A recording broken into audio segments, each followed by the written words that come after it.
Hello guys, അപ്പോൾ ഇന്നത്തെ വീഡിയോയിൽ ഞാൻ ഒലോക്കോട് ഒറ്റയ്ക്ക് പെട്ടുപോയാൽ എങ്ങനെ ഉണ്ടാവും എന്ന് കാണിച്ചു തരാം. ഇപ്പം ഞാനും എൻ്റെ ഫ്രണ്ടും കൂടി ഇപ്പോൾ ഒലോക്കോട് ബസ് ഇറങ്ങിയിട്ട് ഇപ്പോൾ നടന്നുകൊണ്ടിരിക്കുകയാണ്. അങ്ങനെ ഇവിടെ ബസ് സ്റ്റോപ്പ് എത്തിയപ്പോൾ എന്താ തിരക്ക്, ഫുള്ള് ട്രാഫിക്കും പിന്നെ ഫുള്ള് തിരക്കാണ് ഇവിടെ.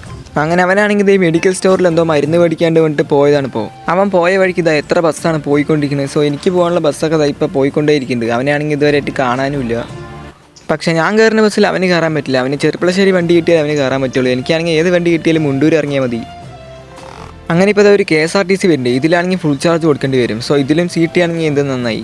അങ്ങനെ ഇപ്പോൾ ഞാൻ ആകാശത്ത് നോക്കുമ്പോൾ ഒരു നല്ല മഴക്കാറ്. സോ മഴ പെയ്താൽ ഞാൻ പെടും.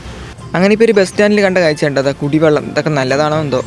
അങ്ങനെ ഇപ്പോൾ കുറേ ബസ് ഇതിയൊക്കെ പോയിക്കൊണ്ടിരിക്കുന്നുണ്ട്. ഇതിയെ മാത്രം ബസ് വരുന്നുള്ളൂ. എൻ്റെ ഒപ്പം വന്ന എൻ്റെ ഫ്രണ്ട്സിന് വരുതാ ബസ് കിട്ടി. എനിക്ക് വേണമെങ്കിൽ ഇപ്പോൾ ഈ ഒരു ബസ് കയറിയാൽ മതി. ചിലപ്പോൾ ചില കണ്ടക്ടർമാരൊക്കെ ഇതിൽ കയറി കഴിഞ്ഞാൽ മുണ്ടൂർ ഇറങ്ങുകയെന്ന് പറഞ്ഞാൽ ചിലപ്പോൾ ചീത്ത പറയും. കോങ്ങാട് വണ്ടിയോ ചെറുപ്പളശ്ശേരി വണ്ടിയോ കയറിയാൽ മതി എന്ന് ചിലപ്പോൾ അവർ പറയും. അതുകൊണ്ട് നമ്മൾ ഈ വണ്ടി കയറില്ല ഗൈസ്. എന്തായാലും സ്വന്തമായിട്ട് ഒരു ബസ് ഉണ്ടായിട്ട് വേണം ഇതിൽ കൂടി ഓട്ടിക്കാൻ. അങ്ങനെ ഇപ്പോൾ ഇവിടെ നിന്ന് സമയം പോണതേ അറിയില്ല. ഇപ്പോൾ സമയം ഏകദേശം 5:30 ആയിട്ടാണ്.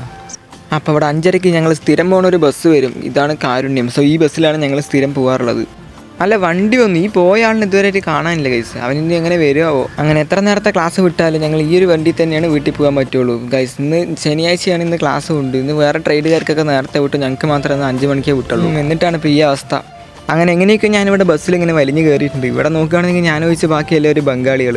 അപ്പോൾ എന്തായാലും ഇതിൻ്റെ ഇപ്പോൾ ഞാൻ വീട്ടിൽ പോട്ടെ. വീഡിയോ ഇഷ്ടപ്പെട്ട ഫോളോ ചെയ്യട്ടെ. അപ്പോൾ എന്തായാലും അടുത്ത വീഡിയോ കാണാം.